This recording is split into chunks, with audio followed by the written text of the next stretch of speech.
All right, I got the recording going here, guys. Um, yeah, I'm back in the Bay, and yesterday I think it hit a high of 70, and you have no idea how glorious that is.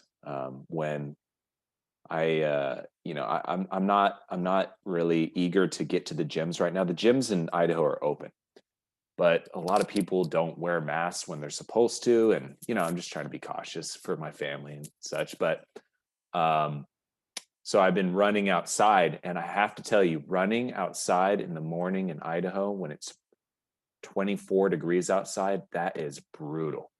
Um, I I I wouldn't say don't try it, but it's definitely not for the weak at heart. It's really hard to do that. And I got here and I was running. I had my beanie on and my jacket on, and it was like 45 degrees out, and I'm stripped down to t-shirt and shorts, and I'm sure people are probably like, what the hell is wrong with this guy? So just happy to be back here. So let's get cranking here. We are just about to start the last month of the year. It's been a great month for Ready for the Bell trading. I really hope you guys have enjoyed every last bit of it. We've done a great deal of talking about different strategies and introductions to currency markets and lots of fun things. And you know, I just can't believe the year is about to end. 2020 is almost up, and historically, December has just been hit or miss in terms of volatility, and I think this year it is completely uncertain of what's going to happen. And I'm kind of looking forward to it. I'm looking forward to see what happens. I doubt there will be a ton of volatility, just because things are kind of getting priced into the markets right now. And when things are not priced in, that's when we see huge volatility spikes, right? But things are getting priced in, and even though we've got cases that are spiking, and I saw that Newsom would order another stay in place order for certain counties, it's not phasing the market like you think it would. Let's go ahead and bring up the futures right now. And we ended the day, where are we here? There we go. We ended the day down 271 points, or on the SPX 16, right? Not a huge down day. And already we're projecting to recover all of it. In fact, double so on the S&P. So, the market it wants to be bullish right now. And that's kind of what I'm talking about. It's just being priced in, expecting things to not see huge movements, because we're already dialed into the pandemic. We're dialed into our soon to be president. We don't have a lot of things that are suggesting that spikes of volatility should occur. That it can always change, but that's a good thing when it comes to stocks and options, and sometimes and currencies too. But stocks and options, that's a good thing, because if we're buying options and selling them and so on and so forth, and we're playing strategies to maybe own them afterwards, that's a good thing. We don't really want volatility all over the place when we're planning on owning the stock after we trade an option on it, something like that. So that's a lot of optimistic signs right there. Let's go ahead and take a quick overview of the markets. So yeah, we're still kind of range bound. Not a lot of changes here. We haven't broken above that spike high right here yet. I still think we're probably looking to bust out of this. and I'm looking for a not an explosion out like this wick here, but a gradual movement continuing, and we're close. We could see a bit of a sell-off, not a lot, but we could see a little bit of a sell-off just in terms of price losing a little bit of momentum. But overall, we're still in this overall trend here. We're trying to push higher. Let's go to the VIX.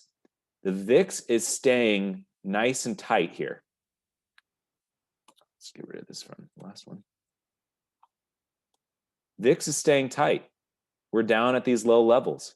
Remember, our volatility index is what we want to see, what we want to be looking at for stocks starting to make that gradual push higher, right? And as long as they stay down here, we can start seeing that. We did have a nice spike today, but as you can see, we didn't close above this little channel here. So I'm still thinking that we're probably going to see a continuation of this area here, and if we get a break below this support level here, now we're talking about real bullish rallies in the making. Let's take a look at the dollar index.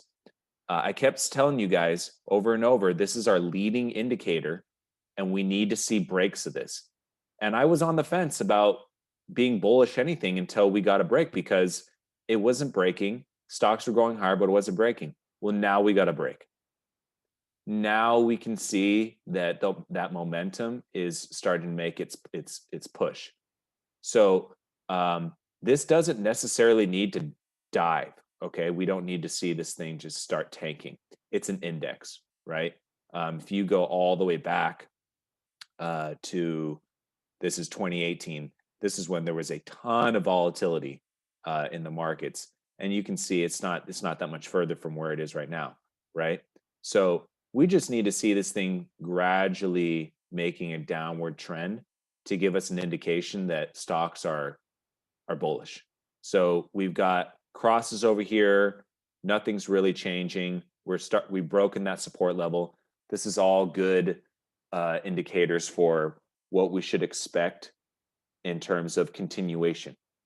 Now, I wanted to just do a quick overview of the stocks that we've looked at the last couple weeks, do a quick overview of the market, quick overview of some of the stocks we've looked at, take a look at some currency pairs, and let's map out what we can trade this week. Okay. Also, there's I had a couple people send me some stocks that they're interested in. I have my own watch list that I bring up, but it's really important to me that you guys are sharing with me what you're watching, so that way we can look at it together and see if there is opportunities. A lot of you are new to options. Some are not, but a lot of you are. And even if you're an experienced options trader, a lot of the stocks that are hot, they're popular, they're trending, people are interested in them, they're engaging, and maybe most recently they've had a huge spike up or some sort, right? That does not mean it's a stock that we can trade options on. It might be a stock that you're interested in holding long-term, and if that's the case, then we can look at diagonals, long-term diagonals, right? That'd be a strategy where we would say buy a call a year out. Okay, I talked about this a few weeks ago. So if there are stocks on your list that sound interesting to you, and you're not sure what to do with it, but you want to be on top of it, put it in the chat. Let's talk about it. There's already a couple that I'm going to bring up that people have mentioned, that some are good opportunities, some are not. But if you look at it and you're thinking, I want to own this long term, then let's bring it up. So first things first, how much of my portfolio should I dedicate to long-term position trading, investing, and to short-term option trading, investing? Okay, somebody put that in there. Somebody tell me, what do you think you should dedicate? What do you think you should have open? Now, keep in mind, if you're wondering what does that mean, it means that short-term investing, trading, means that it means that the assets that you will use for them needs to be liquid, meaning you can't have it in a position that you're long-term bullish on, that you don't want to give up, right? That's what that means.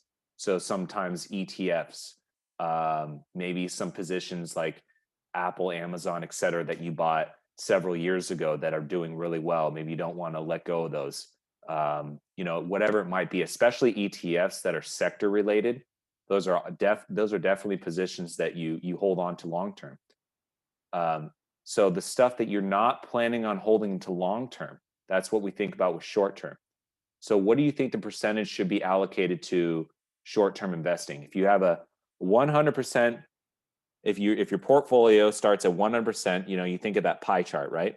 So we got 100%, and we've got positions all over the place, and we have so much in cash and et cetera, et cetera. If you haven't seen the pie chart diagram, all the brokers have them, and I'm sure you have. So how much should be allocated to long-term positions versus short terms? And to even help you out with answering that question, should I have 50% allocated to long term, 75%, 25%? Should I even have a short term? The answer to all this is yes. So what we want to think about is when we're trading and we have a phenomenal record of, let's say 20 trades. Let's say we got 20 trades. Let me finish this. 50-50 maybe? Okay. Let's say we got 20 trades that we've done in the last 2 months, okay? 3 months.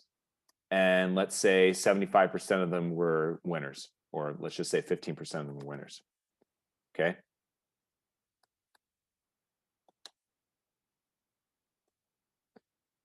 Of the 15 that were winners, we did roughly anywhere between 65 to 90%.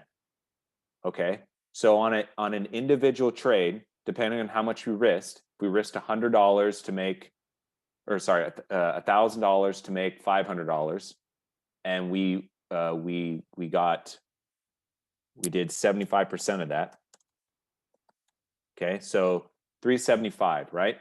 So if we made 75% on that one trade, and that was the average for the 15 winners, 75%, obviously that short-term portfolio is going to be significantly more profitable than your long-term. When we buy and hold on to stocks, what was the stock? When we buy and hold on to stocks, I think it was this one. No. Someone mentioned something that exploded. I can't remember what it was.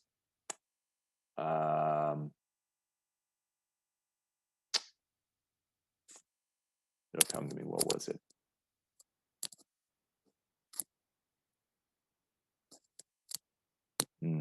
It was, no, I can't remember. Anyways, this one's a good one to look at. When we buy and hold stocks, if you were to look at this stock right here and you said, you know what, I really like this. It's already had a good run. Do I really want to hold on to it anymore? Buy into it? Yes, sure. Why not? Maybe at the break of this. Our expectation is not that it's going to almost double in size, which is what this has done, right? So that would be if you had bought it, say at 37, and now it's trading at 75, that's a 100% increase in that position, isn't it?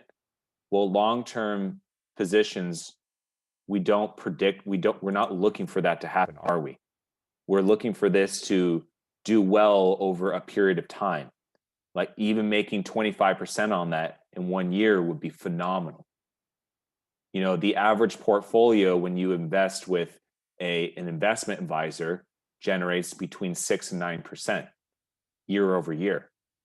So if you're doing 15%, technically you're beating the S&P, which is awesome right there. But overall, even 15% is good, right? Well, if our short-term trades, where'd it go? If our short-term trades out of 20, 15 of them are winners because we're working with high probability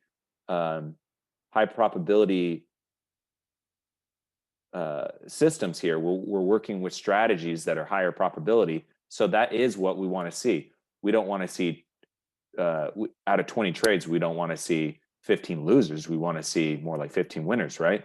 So overall, you're up 75%. So that goes back to the question. Do you want 100% short-term investing? Do you want 50%? What do you want to do? This is a question that you guys need to ask yourselves. Because if you are working with, say, $500,000,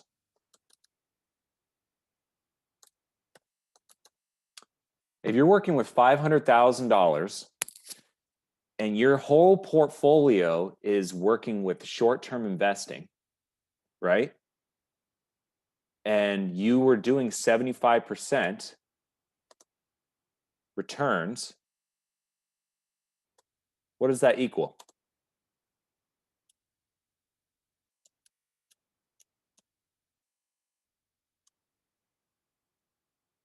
$375, right? So if that was the case, you devoted your entire portfolio to 75% to short-term trading, and we typically make about 75%. That means that we earn $375,000 on that. So that sounds pretty good, right? But the only thing with that is that means that you have to be doing short-term trades with every single last penny of your portfolio. So on a given trade, if I'm risking 1%, stay with me here. If I'm risking 1%, let's just use $100,000 as an example. If I'm risking 1% of every trade, that's $1,000, right?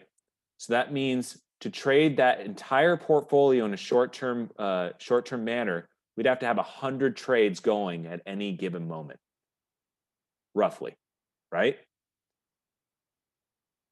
So what's the problem with that? That the first thing you think of right there? I better quit my full-time job and do this full-time, right? And a lot of people want to do that. And I encourage you to do that. Maybe, because I got to tell you guys, that is a ton of devotion to having to work with that. So especially when we see these ads out there that people are like, I'm up 1,000%, I'm up this and that. I'm telling you right now, a 75% income ratio to your portfolio that you're working with overall is incredible. Of all the traders I've worked with over the last decade, 75% to 100% return on investment, that's amazing. In the market, that's an incredible ratio right there, right? So when we think, how much do we want to devote to this? That's when you think about the stocks you're looking at. So let's take a couple of stocks, for example. Let's look at Katie stock, which is one of the stocks I was going to bring up. TDOC.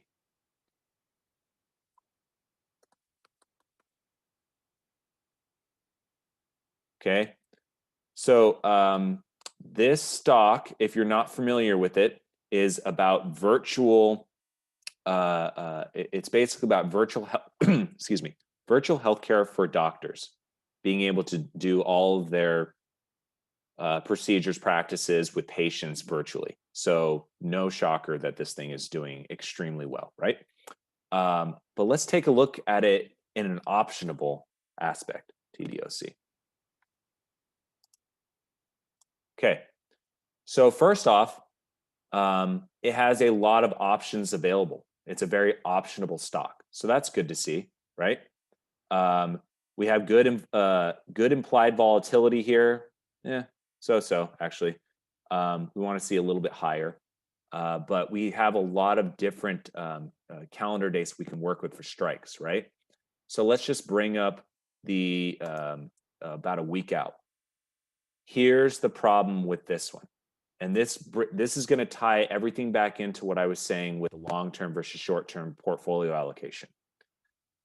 This stock has a enormous spread, right? Minus 290, positive 480. That's a huge, huge spread, right? Let's pretend that we are long-term bullish on this, or even short-term, whichever have you, right? That's a huge spread on this. So when the spreads are that large, the max loss goes down to 5, and our max profit is 95. So that ratio right there is very much backwards from what we normally see. We normally see our max profit lower than our max loss, and the reason it's so big is because of these spreads. So this is not a stock that we can trade with options, because when we have spreads like that, that means that we could get easily smashed out in a short period of time.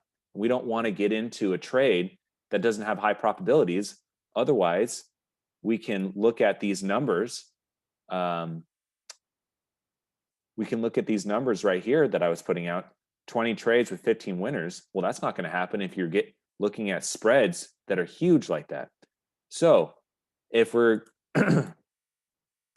if we're looking at TDOC and we're thinking we want to buy the stock, this is where I think, okay, since I can't trade options on this because there's way too much risk involved with it, how much do I want to allocate towards my long-term portfolio? So there may be a lot of stocks on your list that you like. How much do you like them? That's the question. Every single stock that you're looking at that we can't trade options on, and that's why we're all here. We're here to be able to increase our probabilities and increase our return on investment, right? Otherwise, you can just go out and buy some stocks. You can go out and buy some ETFs. We're here to do better than the market. That's why we're all here. We're here to make more money than what buying ETFs and holding them would do for us. So on my long-term portfolio, on a long-term trade, if I like this, I have to look at this and think a minimum of 13 months.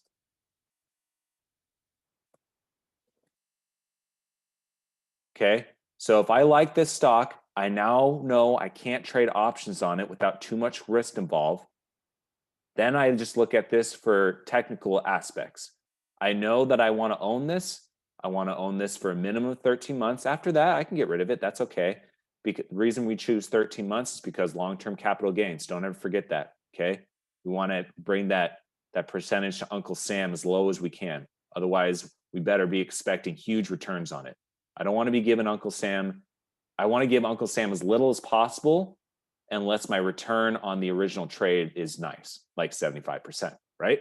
So this being a long-term trade, we can look at this and try and find the best opportunity to get into it, but not as an option, just buying it as a stock. So let's take a look at patterns here.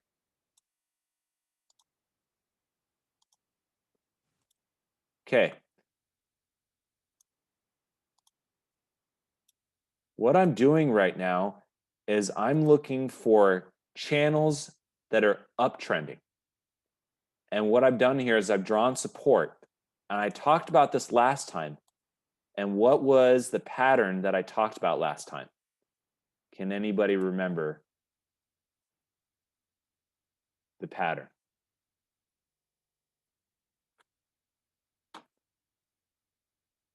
Based off of all the drawings that I just made, I'm actually going to do it a different way.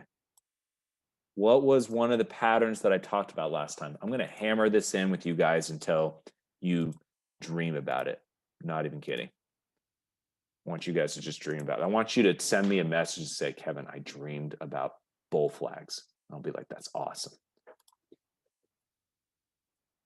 And if you say, should I be concerned? I would say maybe a little, but overall, you're in good shape. So these are bull flags. Look at how picture perfect they worked out. We trended down, broke out, came back down, another bull flag broke out again. This thing has just been going back and forth, back and forth. Now we're in a little bit longer of a trend here. So if I'm looking at this to just own this long term for, like I said, at least 13 months. Yes, David. Yes, Tony. Awesome. If I'm looking to learn, hold this long term, where's a good buying point for us to get in, right? Because we're not going to trade an option on this. So as far as timing goes, we have to try and be as accurate as we can. So we had a huge sell-off back over here, huge crossover on the MACD. Okay, this is one of our oscillators that we look at. And if you want more information on oscillators, let me know. I can send you the link for this. But if you ever want to know, it's all up here. Like you can find out everything you ever wanted to know about indicators. It'll tell you what they mean. When you just type in MACD, okay, it'll tell you what it does. See that? Now, this is all mathematical equations, developed in 1970, blah, blah, blah, blah, blah. Well, remember, I always told you that I'm not going to get into the sophistication of these indicators. I'm going to tell you how we use them. But if you ever want to know what exactly it is, that's where you go. We had our crossover, which was bullish in an oversold territory. Let's take a look back here. Came down to this low right here, and that was a huge sell-off for this stock, okay? We revisited this area right here of around 8 to 7 roughly, right? We revisited it here. So this is a bullish indication, because when we see indicators come all the way down into oversold areas, that's a good sign that a reversal's coming. So look at the difference between these two. Okay, we've got down to 650. Let's lock this here. No, that's not it. There we go. And up here at roughly 5, right? So look at the difference here. We had a sell-off of about 25%, and it's represented very clearly here, right? Big sell-off here, a big crossover here. We'll look at the crossover on the next one, right? Not as big. So why am I bringing this up? 17 versus 25. When it crossed over, it did okay, right? From the point that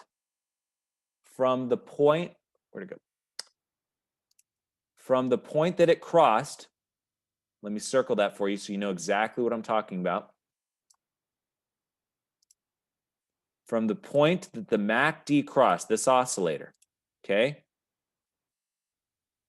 Right here. Okay, so we were bearish here, bearish, and then we get a cross. Let's find out where that candlestick is there. Right there. We get our cross, well, actually, we get our cross right here, okay? So from that crossover to a bullish, to leading into a bullish short-term trend, this is all just short-term, right? From there, we go up roughly about 15%. So we kind of recovered everything that we lost here. And then you can see it. It's pretty obvious, right? We didn't go much higher than this high point right here. And now we have our next crossover. So I'm watching these crossovers not to just buy and sell. I'm looking for trend, looking for what this oscillator is trying to tell me in terms of trend. It's telling me that there could be a reversal in trend here, and we certainly got it. And now we're in this big reversal territory like we were back here. This even went further. So what does that mean? That means that if this is very bullish, we should get double, or sorry, not double. We should get this to reverse at least 100% of what it sold off. So 26%. Okay. So what we're looking for here is this crossover right there, happened right here. And we're already starting to make our run. Now, from the crossover, to where we are now, we're already up at about 9%. So 9% minus 26%, we still have roughly, oh gosh, math, 27%, or sorry, 17%. Anyways, that's probably wrong. But the important thing is we still have a lot of room to grow here. And that's what I like. Now, let's take one more thing. Okay, let's look at these support levels. So we've looked at two things now. We are looking for observations to give us an indicator of where we should buy and how much we should project to see it go to. And again, if this is a long term, it's not as important, but I always have targets. I always have targets, because even if this is something that your grandfather said, hey, or your father says, hey, you should buy this and never sell it again, you should still have a target. Even if it goes way beyond that, you can say, hey, it hit my target, and then maybe I can move my stop loss. So that way, once it gets to a certain point, I've made my money that I wanted. And if it were to go below that, I'll take it off the table and buy some more, something like that, right? So that's why we always have targets. So we've confirmed that we have a lot of room to grow here based off of our oscillator. Now let's take a look at our technicals. We have support, okay, and support. What do we call that? What do we call this pattern? I'm going to draw it out for you. We've got a high, low, lower high, lower low. We've got a bit of a wedge pattern here, right? We also have a triple bottom. The channel is sloping down, but it's overall bullish, right? Okay, so we're overall bullish, but we have a short term from June to now. So, I mean, not that short. We definitely have some time into this. But from June to now, we have a very short term wedge pattern here. But most importantly, we've got a triple bottom. So when we see two support levels here, that's double bottom, which is a good pattern, which is a good indicator for us to tell us, hey, this level is now significant. Hitting it 3 times, the object of what we're now seeking is this to hold. So we bounced off of this, and we have roughly 17% to go based off of this here. So the question is, where do we buy in? Well, I'm looking at 2 spots here. Now remember, if this is our long-term play, we don't really care where we get in. You can just buy tomorrow, because we already know that we should be targeting, where are we? There we go. At least to 233. And here's the best part of 233. That would be based off of our indicator here. What's another thing that would make me feel really good about price continuing to go? We have a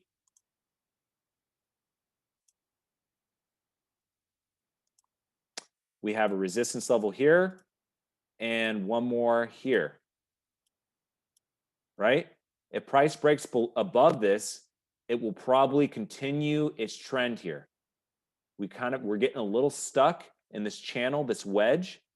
Getting above it would just give us a lot of breathing room to continue its rally.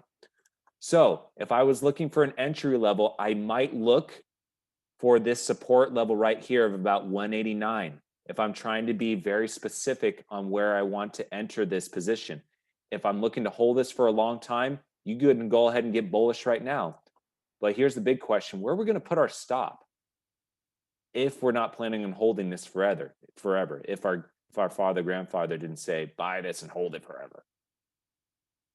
You should always have a stop. You should always have a point where you think, you know what, it's just gone too far from where I'm comfortable with. I'll get out and maybe I'll buy it later and I'll recover the losses that I made. So what would be a good stop loss area? A lot of people will base it off of just specific rules. Like I place my stop at 2% below my entry level. Okay? That's a common rule that people use. So they'll just, wherever they got in, they put it 2% below that. People that are a little bit more, the word I'm thinking is strategic, and this comes into more of that short-term stuff, but is definitely pivotal in longer-term trading. We'll use areas, technical areas. They'll look at this and they'll say, hey, I want to get in here. We could miss it. So I might have two buy areas. I'll have a buy limit here at 190. And if it doesn't come back down and it breaks above this resistance, I'll have a buy stop about 200, 201. And if price breaks below this support area right here, I'll sell out. Now, in a longer term trade, that would not be a good move because this is going to move around, right? But on a shorter term trade, that would be something you could do. So on longer term trade, I'm probably going to put my stop loss below this, down here, 165, because I want to give this room. I'm thinking I want to hold on to this for a while. This could do one of these. It could come back down, bump us in. Here we go. Or let's go unlock. Oh, dang. Too many buttons. It could come that down, lock us in. It could just continue to break out, so we get put in at around 200, right? And then either way, it could do this: up, down, boom, boom, boom. It could do one of those, right? So we want to give it room if this is a long-term position. So what I'm saying is we have two entry opportunities: buy stop of around 201, buy limit of around 190. Okay? I would put on both. That's what I would do. I would put on both. I would put a buy stop for sure, just in case it runs up. And maybe you don't put it on exactly. Maybe you wait for tomorrow's trading day, because we already know that we're going to have a big day tomorrow, right? We know we know the market's going to open up strong right now. This could change overnight, right? But we know it's going to open up strong as of right now. So maybe you wait to see what happens tomorrow. Maybe you wait to see if this breaks through this and then comes back down, makes a reversal like this. Look at this candle right here. This is one of those indicators that price broke up, you got put in, and then it came right back down. So kind of a fake out, right? Maybe we wait to see if this is a fake out. So buy stop at 200 based off of what we see in tomorrow's trading. Okay. And then for sure, I wouldn't even do anything other than, and then for sure, a buy limit of 190. That way, in case, look at that, it came down today, almost. So that is all I'm going to say on that stock. That's a lot to talk about on that one stock, but we put a lot of effort into the technicals on it, and that's why I like to bring those things up. Let's bring up Square really quick. This is a stock I freaking love only up until an hour ago. When these things run up and they get expensive, I'm out. The options are no good, things like that, right? It becomes too expensive too quickly. It's run up. Well, would you guys say that maybe it's losing a little steam? Not based off of anything other than what we're seeing on the chart.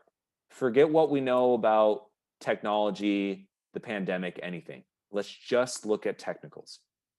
If you're just looking at technical analysis here, what do you guys see here? I see a widening pattern. I'm seeing a high, higher high, higher high, higher high. Well, what happens when they make highs?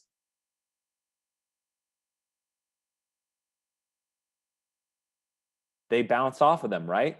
This is a really good looking trend. This is a very, very good looking trend. This is the kind of trend that you want to see. You don't want to see price just move up and just go up and up and up, right? We don't want to see that kind of price action. We want to see this go up and down and up and down. We want to see volleys and troughs, volleys and troughs. So we just hit this level here. We have an opportunity right now. I told you guys before, I probably won't ever look at bearish opportunities. Well, I lied. We're going to look at a bearish opportunity and we're going to try and make some money on the short-term side of this. And when I say short-term, I'm talking about like a week, 2 max. So I've talked a lot about bull put spreads. And remember, buying a put means we're looking for this to go down. Well, I said I would never buy just a put, right? So how about a long put spread? So what if price breaks below this and we just get a continuation of this kind of action, right? Right? Or it comes back down this channel. Either way, we have a low probability of risk and a high probability of reward on this trade. Those are 2 words that you guys need to become familiar with. We want low risk, high reward, right? This is one of those trades. Could price continue to go up? Absolutely. It could just break right through this. But it's had a nice run, hasn't it? So let's assume that this is going to play out as we think it is. This is what we call a bounce trade. Okay, it's bouncing off resistance right here. It came down, bounced off of the support area here, so it didn't quite break below this. So what we can do here is we can put in for a trade short term, December 11th. Okay, now I'm not going to throw this trade on right now because I want to see what happens tomorrow, because maybe it does keep moving higher. But we're going to assume that price does what we think it's going to do. We think it's going to bounce off of that resistance area and come on down to continue its nice bullish trend with having its trough, right? Right. So if price is at 210, if I'm looking at a put, I'm looking to buy it. Now I'm looking at a vertical, right? Looking at a vertical spread, vertical put spread, okay? So what I'm doing here is I'm looking at the money spread right now, the at the money. So if we look at this, the spread is $2.50. That's a little high. If you guys remember in the past, we would always do about $1. Okay, so $2.50. That's a little high. So this trade's going to be a little bit more expensive than what we'd want, but we have a really good probability trade here. So let's go ahead and bring it up here. That's cute. Okay. Excuse me.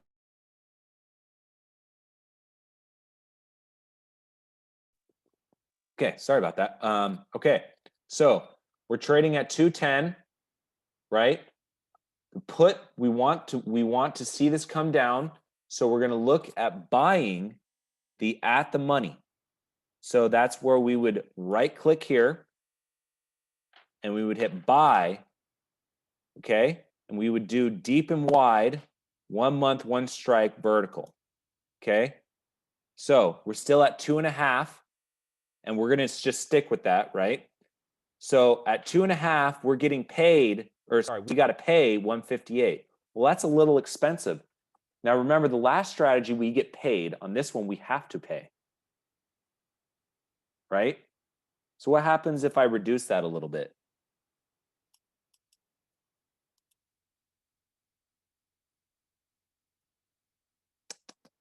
Let's go ahead and go to, nope, there we go. Okay, so I went a little bit in the money, just a little bit, just by one strike price here, and that reduced it just a little bit. So now I'm feeling a little bit more comfortable with that. Let's take a look and see what it looks like. All right, so our max profit on this is $1.42, and we're risking 108. Why are we risking 108? That right there. We have to pay $108. Okay. Now here's the most important thing. We are looking for this to bounce off, right? So if this continues to move down, that's good for us. We want that, right? We don't care how far it really goes. We just want it to go down. So here's the most important thing. If I buy a put because I just think this thing is going to cruise on down, and I buy the at the money put, $7.95. One contract is going to cost me $795. That's expensive, right? Well, let's throw this back to our vertical. Hit this. How about $108? Sounds pretty good, right? A lot less expensive. And the less expensive it is, the more comfortable I feel about it, because on this one, let's go back to that single order. Confirm and send. This price, this stock, because it, what's happening here? Yeah, this stock, because it cost me $750, it has to come all the way down to $202. It's at 210. All the way down here, right? So for it to even be at break even, it's got to make a pretty decent move right there, right? Well, going back to the other strategy, a long put spread,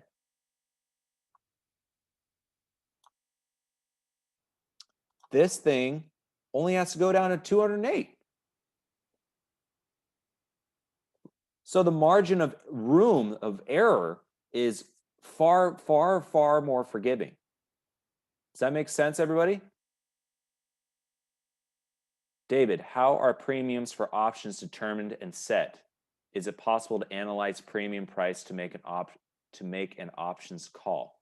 So there's actually, so how everything is set is by market makers. There's guys that make all these markets based off of historical volatility and implied volatility. Okay, everything is based off of these things. But you can analyze these trades. We're not going to do that today, but David, I'll bring that up on the next time. There is an analyze tab that you can put in here, and you can actually analyze what's going to happen.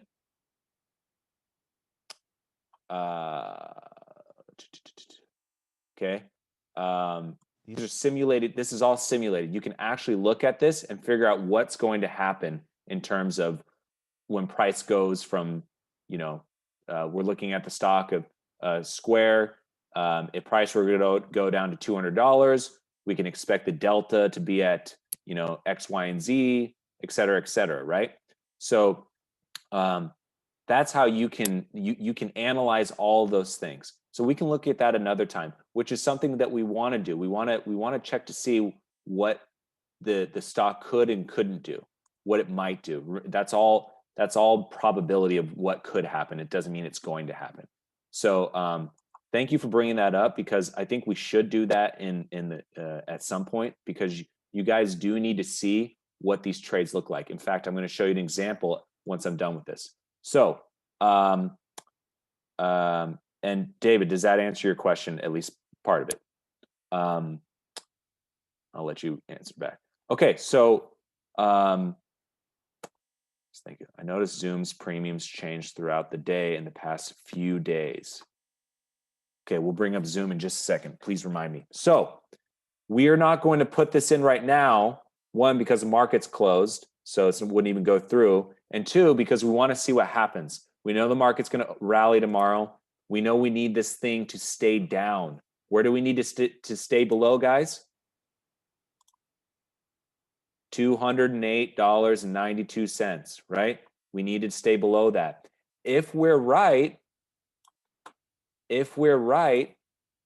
and this breaks below this and continues its trend here, that'll be no problem, right?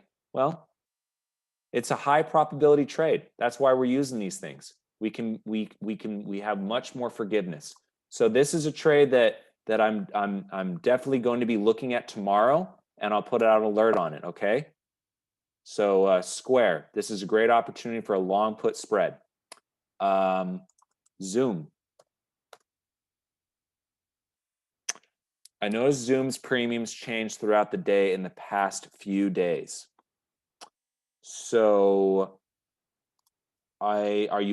first of all, were you looking at just single options, David? And also, which calendar days were you looking at? Okay, good. Do you know if you were looking at the December 4th, December 11th, further? All these questions are important because 4th and 11th. Okay, all these questions are important because the shorter we are to expiration, meaning we have 4 days, the tighter the spreads are going to be. The further out we go, the wider the spreads are going to be, right? Look at the spread on this. I haven't looked at Zoom in a minute. Let me just take a look at the chart real quick. Okay, it's looking pretty bullish, actually. So let's look at it on a call side. Look at the spreads on this. It's fairly big. It's a fairly decent size spread, right? Let's take a look at the December 11th. Much better. Do you guys see what I'm talking about here? So this is the at the money strikes for Zoom, December 11th, 48.20 and 50.90. That's December 11th. That's 11 days before expiration. If we go all the way up to the say December 24th, that's a big jump in spreads, isn't it? That's $4.50 versus $1.50. So when you have a spread that big, it just means that your options are going to be that much more expensive. So we don't want to do that. The reason that they jump around so much is because basically implied volatility. Look at the implied volatility on this, 153%, right? That's very, very high. So implied volatility, these are better implied volatilities. So basically, options traders are all over this stuff. If we were to bring up, there we go. Look, so the options are not as high here as they are over here. Okay, so there's much more options being traded on the shorter term. That's why the spreads are tighter. The spreads are wider here because there's less options being traded. So basically, the market makers are all over the place because of what traders are giving them. So don't overanalyze that too much. Other than you know that the spread's too high. It's too high to trade that. We're not going to touch that. So I'm going to look at just a couple trades here. I left calls on so I can show you guys we almost hit 100% before expiration. First of all, congratulations to anybody who got into that trade. I hope you guys did because it was a great one. Second of all, this is very rare. We don't normally see this. I wasn't expecting this to happen. I didn't even want it to happen. How often do you say, I didn't want the stock to go up? You don't say that. But in this strategy, I didn't really want to, and it did, and it killed it. So at expiration, as long as price is above our short put, right there, 25.50, we make 100% of our trade. A lot of the time, I will close a trade out early when we're, say, within 75% of our 100% max profit. I will do that. This is at 98.84. Incredible, right? So take this analogy and think about this. At 50%, take a towel or a shirt and soak it in water, and you're trying to wring it out. When you take the shirt, you twist it, right? At 50%, you're just taking your hands and you're kind of just twisting it a little bit. You're seeing the water come out, right? And it's starting to gush out. At 65%, you're putting a little bit more tension on it, right? You're really kind of giving it that twist on each end, okay?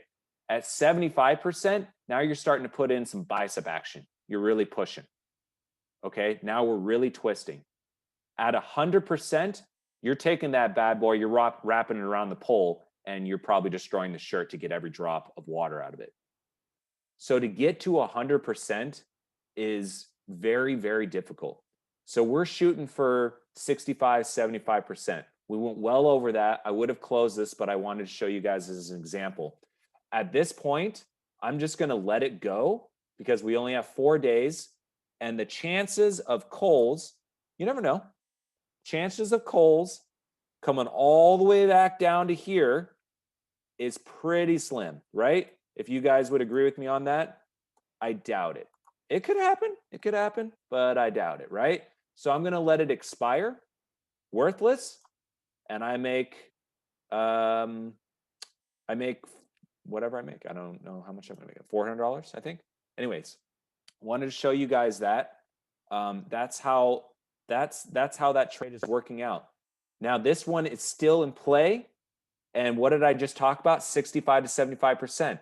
We are at 75% of max profit right now. Let's take a look at IIPR. This is the cannabis real estate stock. I talked about this a while back.